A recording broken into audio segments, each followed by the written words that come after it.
मौलूद मुक़द्दस हयात अक़दस और फ़ाते अजल खुदाम यसू अल मसीह के नाम में आपकी सलामती हो। इन दिनों में हम इस बात पर गौर कर रहे हैं कि खुदा इस दुनिया में जब काम करना चाहता है तो वो कैसे करता है। अब तक हमने ये गौर किया है कि खुदा इसी दुनिया के निज़ाम और वसाइल को लेता है और ख़ास तौर पर इंसानों को लेता है और उनके ज़रिए से अपने मक़सद इस दुनिया में और इस कायनात में पूरे करता है। यूं तो खुदा किसी भी इंसान को किसी भी चीज़ को इस्तेमाल कर सकता है, लेकिन उसका जो स्टैंडर्ड वे है, उसका जो एक म्यारी तरीका है वो ये है कि वो बाज़ लोगों को चुनता है और उन्हें एक ख़ास खिदमत के लिए मुकर्रर करता है। इस हवाले से जो हमने एक मिसाल देखी है वो मुक़द्दस अब्राहम हैं, जिनको खुदा ने इसलिए चुना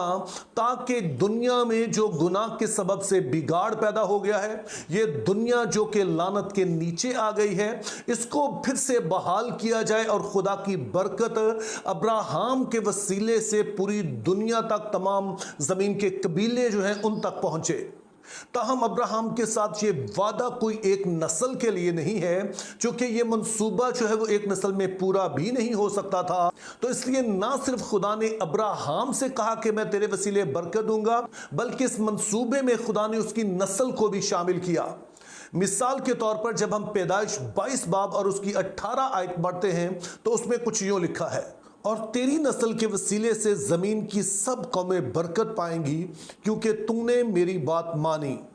तो यूं हम देखते हैं कि अगरचे के खुदा ने अब्राहम को चुना कि उसके वसीले से ज़मीन की सब कौमें बरकत पाएं, लेकिन खुदा खुद इस बात से बखूबी वाकिफ़ है कि ये बात अब्राहम की ज़िंदगी में पूरी नहीं हो सकती है, बल्कि फिर उसकी औलाद के वसीले से ये वादा जो है कि तमाम ज़मीन की कौमें बरकत पाएंगी वो पूरा होगा।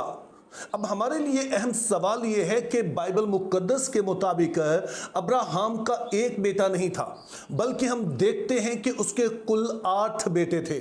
शायद आपने इस बात पर पहले गौर ना किया हो और इसलिए अक्सर लोगों का ख्याल ये होता है कि अब्राहम के 2 बेटे थे, एक का नाम इस्माइल और दूसरे का नाम इसहाक था। लेकिन बाइबल मुक़द्दस हमें बताती है कि अब्राहम के 2 नहीं बल्कि कुल 8 बेटे थे। तो फिर क्या खुदा इन 8 के वसीला से जमीन की सब कौमों को बरकत देगा? बाइबल मुक़द्दस खुद इसका जवाब देती है। पैदाइश उसका 17 बाब और उसकी 19 से 21 आयत में कुछ यूं लिखा है, तब खुदा ने फरमाया कि बेशक तेरी बीवी सारा के तुझसे बेटा होगा, तो उसका नाम इसहाक रखना, और मैं उससे और फिर उसकी औलाद से अपना अहद जो अब्दी अहद है बांधूंगा। और इस्माइल के हक में भी मैंने तेरी दुआ सुनी, देख मैं उसे बरकत दूंगा और उसे बरूमंद करूंगा और उसे बहुत बढ़ाऊंगा और उसे बड़ा सरदार पैदा होंगे और मैं उसे बड़ी कौम बनाऊंगा। लेकिन मैं अपना अहद इसहाक के साथ बांधूंगा जो अगले साल इसी वक्त मुअय्यन पर सारा से पैदा होगा।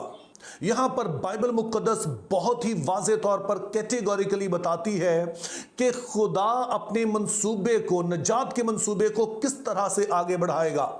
ये वो वक्त है कि जब अब्राहम 99 बरस का है और उसकी बीवी सारा जो है वो 89 बरस की है, और खुदा उससे कहता है कि तुम दोनों को मैं औलाद बख्शूंगा। तो अब्राहम इस बात पर मुस्कुरा देता है और खुदा से कहता है, खुदावन मेरा एक बेटा इस्माइल है, तू उसे ही बरकत दे दे। तो खुदा उससे कहता है कि मैंने तेरी दुआ इस हद तक तो सुनी है कि मैं इस्माइल को भी एक बड़ी कौम बनाऊंगा, लेकिन मेरा ये वादा कि ज़मीन के सब कबीले तेरे वसीले बरकत पाएंगे वो आगे इसहाक को ट्रांसफ़र होगा। तो अब हमारे लिए सवाल ये है कि इसहाक ही को क्यों? इसहाक के चुनाव का जो असल सबब हमें नज़र आता है वो ये है कि बाकी अब्राहम के जो बेटे थे वो अब्राहम की अपनी मर्जी के मुताबिक, अपनी कुव्वत से, अपने जोर से पैदा हुए, जबकि इसहाक जो है वो वादे का फर्जंद है। और इस वादे को पूरा होता देखने के लिए अब्राहम और सारा ने 25 साल इंतजार किया। तो यूं इसहाक ना सिर्फ वादे का फर्जंद है बल्कि ईमान का भी फर्जंद है। और चूंकि खुदा जानता था कि उसका मंसूबा यह है कि तमाम दुनिया अपने जोर अपने कामों की बजाय ईमान ही के सबब से नजात पाए, तो इस सबब से इस मंसूबे का आगाज एक ऐसे कदम से होता है जो कि ईमान का कदम है। तो यूं हम देखते हैं कि पैदाइश की किताब में ही इस बात को एस्टैब्लिश कर दिया गया कि अब्राहम के साथ खुदा का वादा जो है कि तमाम कौमें उसके वसीले बरकत पाएंगी,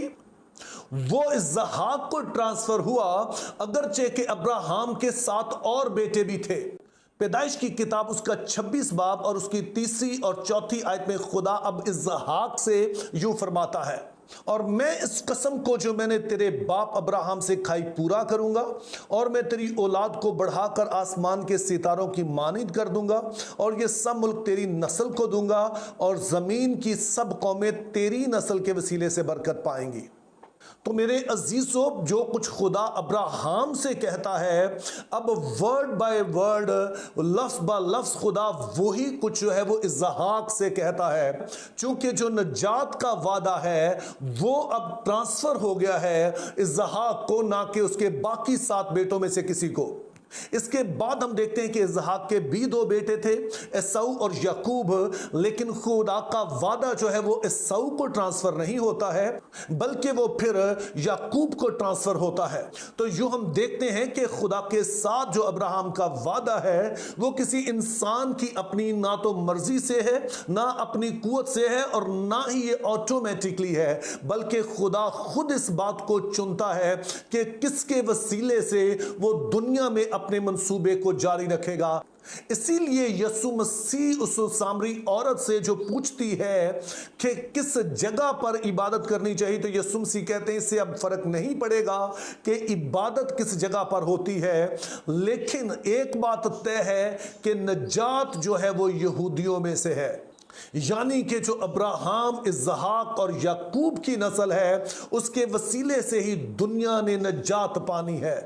लेकिन हमने याद रखना है कि फिर नया अहदनामा हमें बताता है कि नजात की जो बरकत है अगरचे कि यहूदियों में से आनी है, लेकिन वो तमाम के तमाम यहूदियों के वसीले से नहीं, बल्कि इन यहूदियों में से भी खुदा एक शख्स को चुनता है और उसके वसीले से इस दुनिया को बरकत देता है, और उसका नाम यीशु मसीह है। और मुकद्दस पौलुस गलतियों 3 बाब में कहते हैं कि खुदा ने जब वादा किया था तो उसने नस्लों के साथ नहीं किया था, बल्कि उसने नस्ल के साथ वो किया, यानी कि जो एक वाहिद है उसके साथ खुदा का था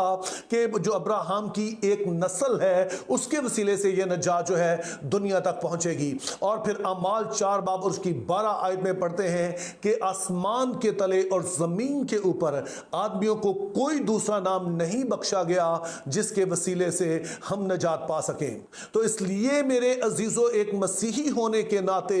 मुझे इसमें किसी तरह का डाउट नहीं है कि नजात का रास्ता एक ही है, और वो यीशु मसीह है जो कि अब्राहम, इसहाक और याकूब की मौदा नस्ल है,